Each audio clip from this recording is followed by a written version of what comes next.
Hello guys, Radhe Radhe. कैसे हैं आप सभी? आशा करते हैं आप सब ठीक होंगे। मैं नीलम स्वागत करती हूँ आप सभी का आज के अपने एक नए ब्लॉग पे।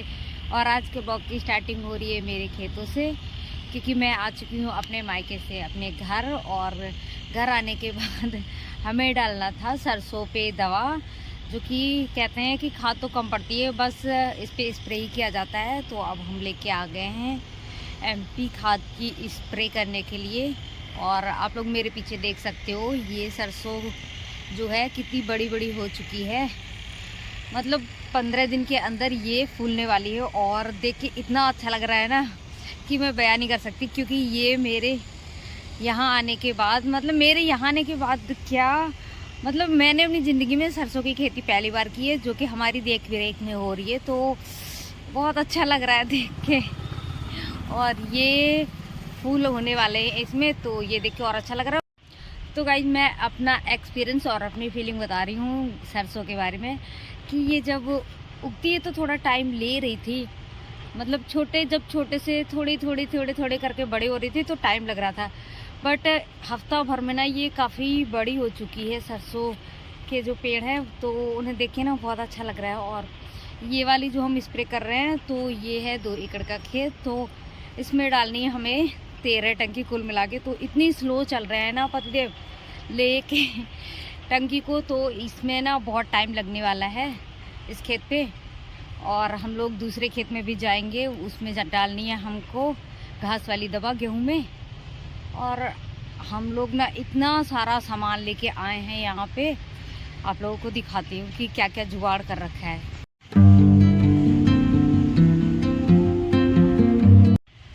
तो गाइज ये हमारा जो बोर है, जिसपे हमेशा इंजन रखा रहता है, तो इसमें आज हमने जुगाड़ करके रख रखा है नल। और नल भी ऐसे नहीं रखा जाता है, पता नहीं कुछ अलग तरह से इसको बनवाया जाता है नल को। तो उसके बाद नल यहाँ पे फिट करते हैं हम लोग। और ये काम आता है हमेशा स्प्रे करने में। एक इस वाले खेत पे, एक दूसरा खेत है उस वाले खेत पे।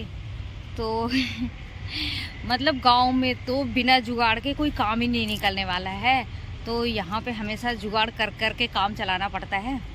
तो ये होता है हमारे गांव में रहने का फ़ायदा। ये पतिदेव वहाँ से आ रहे हैं सिंचाई करते करते, और अभी तो काफ़ी दूर हैं।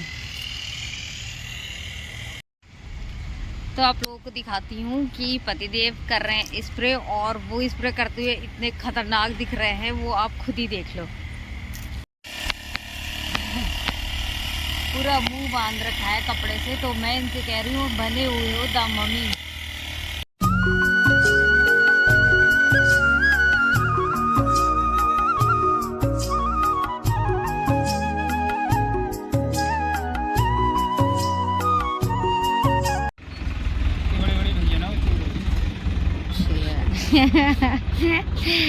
थोपड़ा बंद करे, बिल्कुल द मम्मी लग रहे हो। चल मम्मी,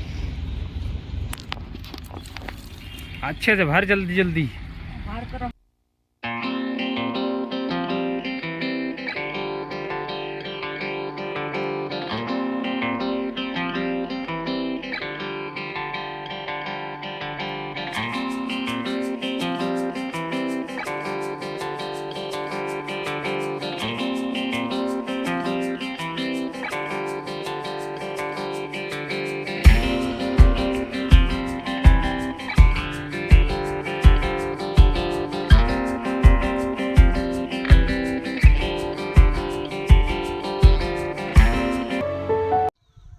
तो गाइज हम लोग आ चुके हैं अब दूसरे वाले खेत पे। और उस वाले खेत में हम लोग डाल रहे थे दवा, और इस वाले जो दूसरे वाले खेत पे हम लोग आए हैं, तो इसमें डाल रहे हैं हम लोग खाद।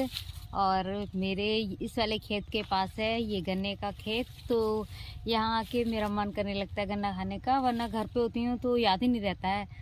तो पतिदेव गए हैं खाद लेके, झोली पे खाद डाल रहे हैं, और तब तक मैं खा लेती हूँ गन्ना। गन्ना भी तो पता नहीं कैसी एड़ी टेढ़ी गन्ना है, समझ में तो आता नहीं है कि कौन सी वाली गन्ना तोड़ने के लिए जाऊं।